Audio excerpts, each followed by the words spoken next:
तो हरिद्वार में आयुष्मान कार्ड पर गरीबों के इलाज के नाम पर निजी अस्पताल मनमानी कर रहे हैं। कैसे सरकार की बहुआयामी योजना को निजी अस्पताल के साथ ही स्वास्थ्य विभाग के अधिकारी लगा रहे हैं पलीता, इसकी बानगी देखने को मिली हरिद्वार जिले में, जहां आयुष्मान कार्ड के बावजूद मरीजों ने से वसूली की जा रही है मोटी रकम और विरोध करने पर मरीज और उनके परिजनों को कैसे निजी अस्पताल परेशान कर रहे हैं। देखिए हमारी यह खास रिपोर्ट। 6 तारीख का पेमेंट किया हुआ है, 9 तारीख हो गया, आज तक 9 तारीख की 7 जांच इनके पास नहीं है। इनके पास ये सारे घबराए हुए हैं, इनकी जांच कह रहे हैं कि सर हम जांच बाद में भिजवा देंगे। एक कार्ड दी, फिर आयुष्मान में करने के लिए कार्ड दी कि इसकी आवश्यकता नहीं पड़ेगी। कैश में करा लेते तो उसकी हमें पर्ची बना के दे दी और पर्ची बनाने के देने के बाद कि आप कैश करा लीजिए, कैश में हो जाएगा। केंद्र सरकार की आयुष्मान भारत योजना जो गरीबों को राहत देने के लिए बनाई गई है, जिसमें 5 लाख तक मुफ्त इलाज की सुविधा दी जाती है, लेकिन इस योजना के नाम पर निजी अस्पताल जमकर अपनी मनमानी कर रहे हैं और गरीब जनता की जेबों में खुली डकैती डालने का काम कर रहे हैं। गरीब आदमी हाथ में आयुष्मान कार्ड लेकर भी लाचार नजर आता है और सरकार इसी योजना के प्रचार प्रसार में करोड़ों रुपए तक खर्च कर रही है, लेकिन निजी अस्पताल सरकार की बहुआयामी योजना को कैसे पलीता लगा रहे हैं। देखिए हरिद्वार से आफरीन बानो की ये खास रिपोर्ट।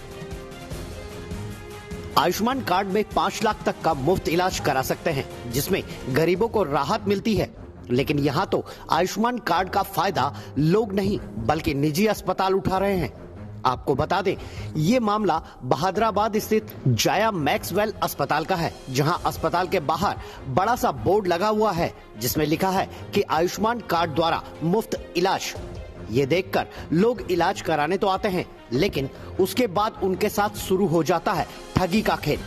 इस अस्पताल के एक के बाद एक मामले लगातार सामने आते रहे हैं, जिसमें एक मरीज का आयुष्मान कार्ड लगने के बाद भी उनसे बिल के भुगतान के लिए नगद रुपए मांगे जाते हैं। ठीक है, यहाँ पे हम उनको ले गए थे 5 तारीख में। 5 तारीख में करीबन हम यहाँ पे ले गए थे 7 साढ़े 7 बजे के आसपास। इमरजेंसी में हमने उनको यहाँ पे एडमिट कराया। इमरजेंसी में एडमिट करा के 5, 6, 7 तक हमने कैश पेमेंट में उनका इलाज कराया। ठीक है, फिर उन्होंने बोला कि अगर आपके पास आयुष्मान कार्ड है तो आप आयुष्मान कार्ड लगा सकते हैं, नहीं तो बनवा सकते हैं। फिर हमने ठीक है इनका आयुष्मान कार्ड बना दिया। 7 तारीख में हमने इनका सारा क्लियर करके 7 तारीख में हमने आयुष्मान कार्ड की फाइल भी बना दी इनकी। जब इनकी आयुष्मान कार्ड की फाइल बन चुकी है, वो भी तो बायोमेट्रिक फिंगर से बनी होगी आयुष्मान कार्ड से। ठीक है, फोटोग्राफी कराई गई उसकी, वो भी उन्होंने जाके पेशेंट के पास जाके कराई। आज इन्होंने हमें बोला कि अपने पेशेंट को डिस्चार्ज कर लो, हमारे बस का नहीं है। यहाँ पे एम्स के लिए इन्होंने लिख दिया।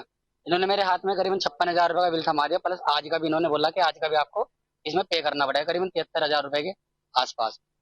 ठीक है, गवर्नमेंट तो स्कीम दे रही है, बट ये जो हॉस्पिटल वगैरह हैं, जितने प्राइवेट हॉस्पिटल है, बड़े बड़े अक्षरों में लिखवा रखा है कि आयुष्मान कार्ड चल रहा है, आयुष्मान कार्ड चल रहा है। यहाँ पे ये आयुष्मान कार्ड की वजह से धोखाधड़ी का कर रहे हैं कस्टमर का। अब सुनिए मैम, जब आयुष्मान कार्ड बना है, सारी जांच आयुष्मान कार्ड से होती है, ना कि बाहर से जांच करा के लेके आई है। हॉस्पिटल की बोल रखा है। फिर अब सुनो, विशाल की 7-8 जांचें इनके पास नहीं है, जिसका मैंने कैश में पेमेंट किया हुआ है। क्यों नहीं है इनके पास जांच? अभी तक जांच नहीं आई। 24 घंटे में जांच आती है, 72 घंटे में जांच आती है। आज कितने दिन हो गए? 6 तारीख का पेमेंट किया हुआ है, 9 तारीख हो गया, आज तक 9 तारीख की 7 जांचें इनके पास नहीं है। इनके पास ये सारे घबराए हुए हैं, इनकी जांच कह रहे हैं कि सर हम जांच बाद में भिजवा देंगे। मेरे पेशेंट को आज जब यहाँ से रेफर कर रहे हैं एम्स के लिए, तो मेरी जांच तो मुझे भी चाहिए ना।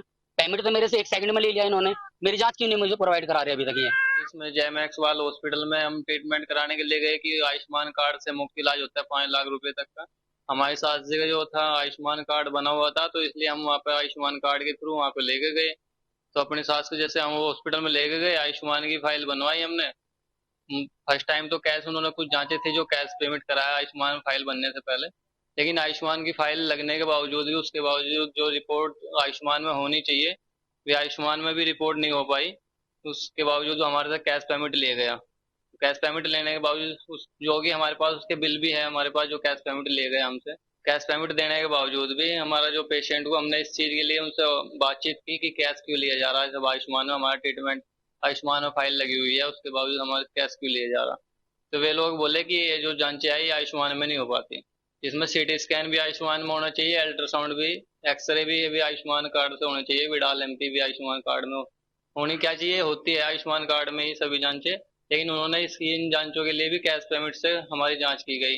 क्या किया आपके साथ? उन्होंने जैसे हमने मीडिया के सामने अपनी बातों का कुछ वर्जन रखने के बावजूद उन्होंने उसी टाइम हमसे 1-2 घंटे के बाद जैसे मीडिया वहां से निकली, मीडिया निकलने के बाद हमारे साथ गाली गलौज बदतमीजी करनी शुरू कर दी। उसी समय हमारा पेशेंट को 103 में बुखार में रेफरेंस अमली बना के हमारे हाथ में दे दी। बिना बताओ पेशेंट का फिंगर जो था बायोमेट्रिक होनी थी वो करा के पेशेंट को डिस्चार्ज कर दिया। डिस्चार्ज करने ताकि उस टाइम पेशेंट को हमारे 104.3 फीवर था, उसकी उन्हें सर्दी बहुत ज्यादा लग रही थी। वे बाहर इमरजेंसी गेट पे बिठा के उनको चले गए, व्हील चेयर पे बिठा के चले गए। वे पेशेंट वहां पे बैठ रहा, वो सर्दी लगती रही, वे सर्दी से बड़े परेशान हो गए। उसके बावजूद मैं बीएससी नर्सिंग एक नर्सिंग स्टाफ हूँ, जिससे मैंने उन्हें एक डोलो 650 की टैबलेट दिलवाई, जिससे उन्हें 1-1.5 घंटे उन्हें कुछ आराम आया। और उसके बावजूद हम भुवानंद हॉस्पिटल में अपने फिर ट्रीटमेंट जब वहाँ पे मतलब रेफर कर दिया उन्होंने, तो भुवानंद हॉस्पिटल में ले गए। वहाँ पे यूपी का आयुष्मान कार्ड था जैसे हमारा, तो वहाँ पे भी उन्होंने पैनल पे मना कर दिया आयुष्मान कार्ड पे। तो उसके बावजूद भी हम 1 से 2 दिन ऐसे ही भटकते रहे, एक दूसरे हॉस्पिटल में पता करते रहे, लेकिन हमारे अब आपकी जो ननियाल कार्ड है वो कहाँ पे और कैसे है? अब जो हम 2 दिन तक भटकने के बावजूद हमने मतलब कल पेशेंट को बादराबाद एक सुदेश हॉस्पिटल है उसमें आयुष्मान कार्ड पे वहाँ पे फिर एडमिट कराया। लेकिन उन्होंने जैसे आयुष्मान पर एडमिट कराया, जैसे जेमैक्स वाले हमारे साथ व्यवहार कर रहे थे, उनसे वहाँ पे बहुत बेटर है। तो जो आयुष्मान की फाइल लगने के बाद 1 भी रुपया हमारे से नहीं लिया गया और बहुत अच्छा ट्रीटमेंट हो रहा है फिलहाल वहाँ पे। कुछ वहाँ पे और भी लोग बहुत परेशान थे, वहाँ पे 2-4 लोग और भी परेशान थे हमारे से पहले जो होके चले गए थे। उसके बाद ऐसे ही मतलब काफी पेशेंट है जो वहाँ पे परेशान हो रहे हैं काफी। तो मैं तो यही कहना चाहूंगा कि वहाँ पे जो जैसे मैं जेमैक्स वाल हॉस्पिटल है उनका कुछ इस तरह की व्यवस्था जो बनी हुई है उन्हें सुधारा जाए और इसके से कुछ कार्रवाई की जाए। वहीं इस पूरे मामले के बाद जब मुख्य विकास अधिकारी और मुख्य चिकित्सा अधिकारी से बात की गई तो उनके द्वारा दिए गए जवाब बेहद ही गैर जिम्मेदाराना लगे, क्योंकि शिकायत मिलने के बाद भी अधिकारी निजी अस्पतालों की मनमानी के सामने बेबस ही नजर आ रहे हैं। मेरे संज्ञान में आया है कि जया मैक्सवेल हॉस्पिटल में ये प्रकरण हुआ। अभी मैंने हमारे चीफ मेडिकल ऑफिसर से भी इस केस को लेकर डिस्कशन किया है, तो उन्होंने बताया कभी कभी ऐसा होता है कि आयुष्मान कार्ड हम पंच तो कर देते हैं, हॉस्पिटल में पंच हो जाता है, लेकिन उसके बाद भी बिलिंग में थोड़ा प्रॉब्लम आता है। हो सकता है हॉस्पिटल मैनेजमेंट ने जब ऐसा किया हो तब बिलिंग को लेकर आयुष्मान कार्ड के पोर्टल पे कोई प्रॉब्लम आई हो, लेकिन उसके बाद भी अगर कोई भी पेशेंट है और अगर उसके साथ अभद्रता की जा रही है तो वो सही नहीं है। तो मैं केवल जया मैक्सवेल हॉस्पिटल, हालांकि क्या हुआ एग्जैक्टली मेरे को नहीं पता, लेकिन फिर भी केवल जया मैक्सवेल हॉस्पिटल के लिए नहीं, लेकिन सभी हमारे जितने भी गवर्नमेंट हॉस्पिटल्स हैं, प्राइवेट हॉस्पिटल्स हैं, एक चेतावनी जारी करना चाहूंगा कि कोई भी पेशेंट है उनके साथ अच्छे से बिहेव करना हॉस्पिटल मैनेजमेंट का कर्तव्य है।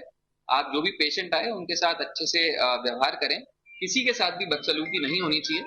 साथ ही ऐसे जितने भी प्रकरण हैं, अगर ऐसा कोई मामला सामने आता है तो मेरे द्वारा सीएमओ को डायरेक्शन दिए गए हैं कि हॉस्पिटल ने जितने भी आयुष्मान कार्ड पे बिलिंग किए हैं उन पे एक बार अच्छे से जांच कर ली जाए, ताकि हॉस्पिटल मैनेजमेंट आयुष्मान कार्ड को किसी भी तरह से उसका मैल प्रैक्टिस कोई सामने ना आए और उसको मिसयूज ना कर सके।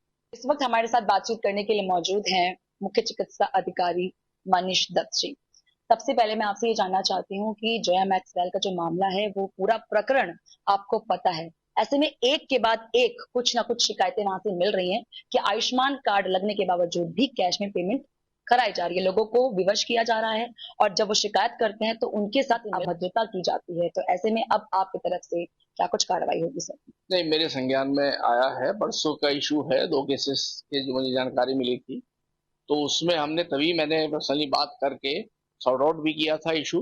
लेकिन जैसा आपके माध्यम से पता चल रहा है कि उसके बाद भी कोई ऐसा इशू हुआ है जिसमें कि पैसे लिए गए हैं जांच के नाम पर, जबकि उस दिन जो केस था उन्होंने मेरे से खुद बात करी थी। मैंने उन्हें कहा था अगर आपका कार्ड लगा है और अप्रूव हो चुका है तो आपको कोई जांच का पैसा इसमें नहीं देना है। लेकिन आपने एक और केस बताया जिसमें पेशेंट को शायद रेफर कर दिया है, डिस्चार्ज किया गया है जबरदस्ती।